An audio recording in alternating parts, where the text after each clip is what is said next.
Well, our next speaker up, she's in her 20s. And we need more young people, don't we?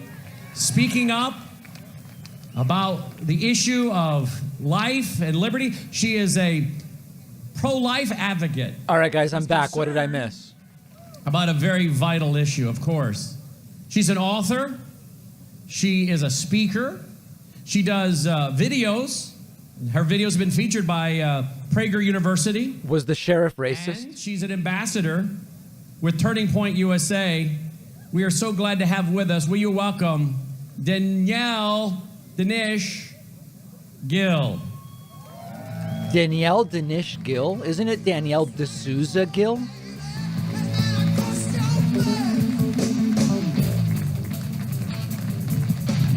Is this Dinesh D'Souza's daughter or wife? Danielle D'Souza.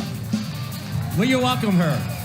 Is this his wife or daughter? Or lower the mic there. How are we all doing? Both. Are we fired up? We're ready to hear from President Trump? Woo! And let's give it up for Mike Lindell, who put together this huge event. People all over the country are watching this today. Yeah. And I also want to give it up for Dinesh. More on this stream, actually. Me. I had to go first. So he's a great guy, great dad. So okay. Anyways, thank you guys so much for having me. I just want to talk about a couple things. I want to talk about the censorship going on at the university. Nobody can speak ever. And also the indoctrination of our youth, of young children, of primary education. Yeah. By the way, based on the Diamond and Silk screed, I did research the price of mangoes. A $9 or $11 bag of mangoes is actually a pretty good deal at most grocery stores. So I don't even know what they're complaining about. Mangoes are not cheap. Okay, guys? The more you know. Left. And everything that they're targeting, it's so focused on the youth. It's so focused on changing the next generation. So that's really what we need to focus on. So I just want to start by saying a little bit about myself. I grew up as a conservative. I was Christian going into college. Oh, no. But I wanted to go to a liberal campus because I wanted to talk about Jesus. And I said, my goal of going to college is evangelism. It's bringing people to Christ who don't know him. So many young people are very lost. So she's found a lot of tables. We did so many events, brought so many people to Christ. What a brave thing to do. To see just the real darkness, just the evil going on in these institutions. So many professors there are focused on brainwashing these young students who really are unfortunately unable to hear from a lot of conservative speakers. They're unable to hear a lot of the other side.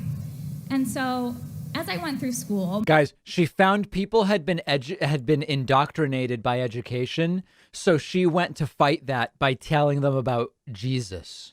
Beyond, it's just as soon as I started supporting President Trump, and my school was in New Hampshire, so a swing state, so really wanted to get out as many people as we could, and I tweeted something saying, I voted for President Trump, but the Lord is King of Kings. Right. And that set off this huge firestorm with everyone. Trump's high, campus, but Jesus is higher.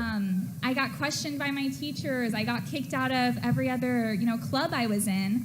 And when I was questioned by some of my teachers, they would say, how can you, support such an evil, racist, misogynistic person? And I would say, the fact that's my dad you're talking about. Who President Trump even actually is just so sad. And so just talking about him was so shocking to them because they live in this echo chamber, in this bubble.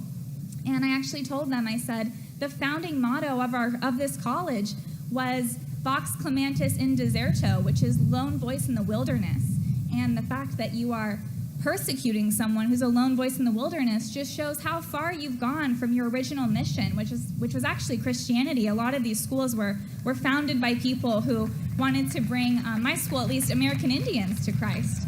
Well, things have changed. We're so far away from that.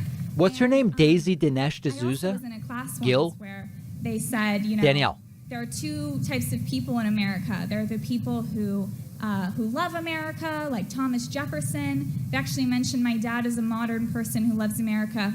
And then they said on the other side, there's those who hate America, who know it's evil, who know it's racist. So the students who believe they love America go over here, and those who hate America go over here.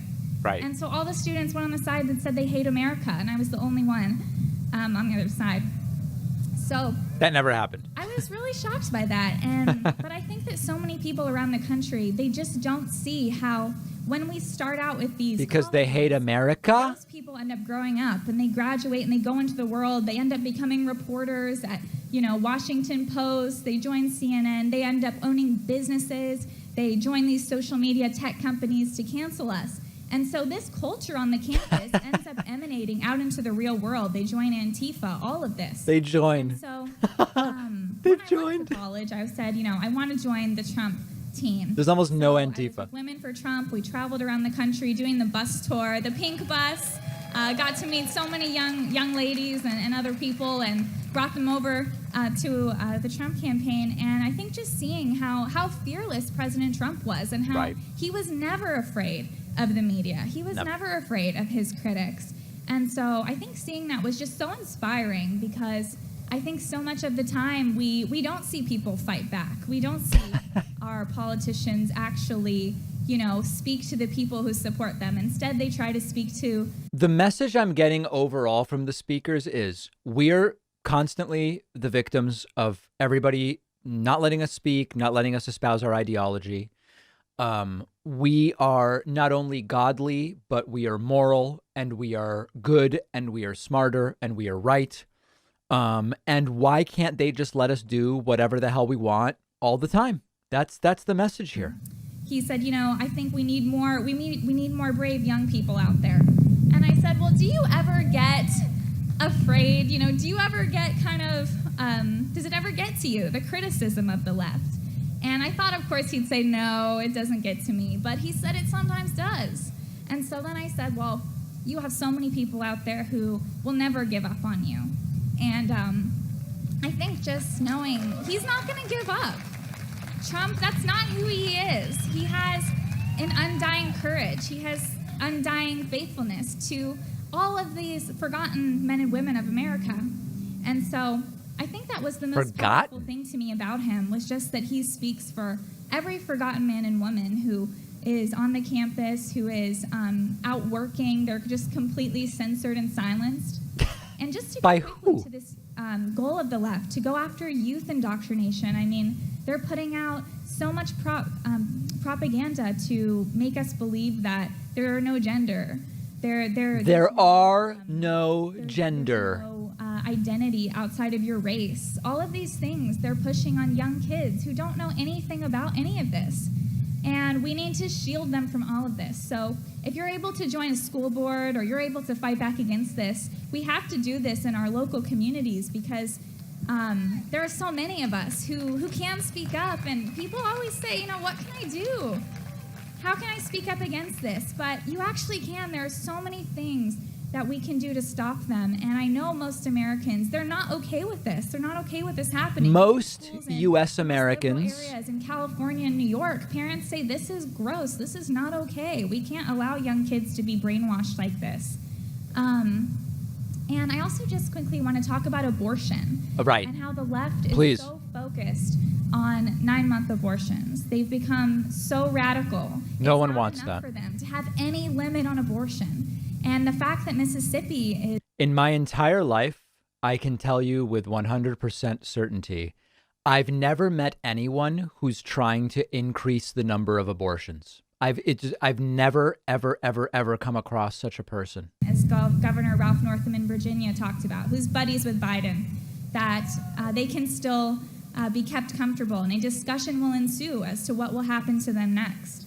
Governor Cuomo, he's lit up the Freedom Tower pink to celebrate 9-month abortions for no medical But it was reason, Cuomo. no life of the mother or complication. Yes, they've appropriated this as a women's issue, as if this is good for women, and in fact, it harms so many women. And if you're a woman who says that you're against this or you regretted that, the left cancels you. They want absolutely nothing to do with you, because they like to celebrate abortion and make it... Nobody celebrates it. Something good for women. They even sometimes argue it's good for the baby to be killed. They will say things like, this child is better off dead if they're poor. This child is better off dead if they have Down syndrome, or whatever it may be. And as we know, every single life is worth fighting for. Every life is worth living. It's not up to the left to say a life isn't worth living. They shouldn't get to decide that. Now, of course, if a fetus is a person, then they would never deport any pregnant undocumented immigrant, right? Because there's if it was conceived in the United States, then it's a U.S. citizen at conception, and they would always say never deport, never ever ever deport a pregnant woman. We would never do that.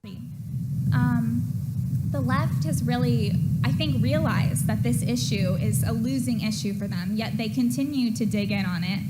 And they've already basically planned for the Supreme Court to either overturn Roe v. Wade or roll back Roe v. Wade. The truth is, more Americans than at any previous time think abortion should be legal in most cases. So I don't see how you can say it's a losing issue. I don't hear the left really talk that much about abortion at this point because it is legal. But the country is more on the side of abortion mostly being legal now than it has ever been before. Loves to act like everybody does, but they don't. And I think if we really think about, too, just what it means to be an American, who is our next generation, these are these little babies, and they are the most silenced. They're the most censored. They're the most voiceless in our society. And so we are really the only people who can speak for them. No one else will speak for them. And President Trump was, one of our most pro-life presidents we've ever had, speaking at the March for Life. Pro-choice till age 68. So became pro-life 6 months before running for president. To that issue, supported Susan B. Anthony list, so many things. And so I think we need to keep that in the forefront of our minds, and that this is a life and death issue. And, it's not like politics is over here and our faith is over here. Our faith has to influence everything that we do, and our relationships, our work, and our life, how we vote for all these things, because it affects life and death. It affects human beings. And I think when we even look now to where we're going from here, I think we can only look back to a time when things were in so much turmoil like they are today. And that was when Abraham Lincoln, in the Civil War, he said, "Without God's help, we cannot succeed. With it, we cannot fail." So we need to keep prayer central to everything we do, all of our actions. What is this speech about? We are doing that for the Lord. And I just want to end it on the words of President Trump, which is that the best is yet to come. Thank you. Wow, what a disgusting speech. Danielle D'Souza Gill. Thank you, Danielle. Wow, horrifying.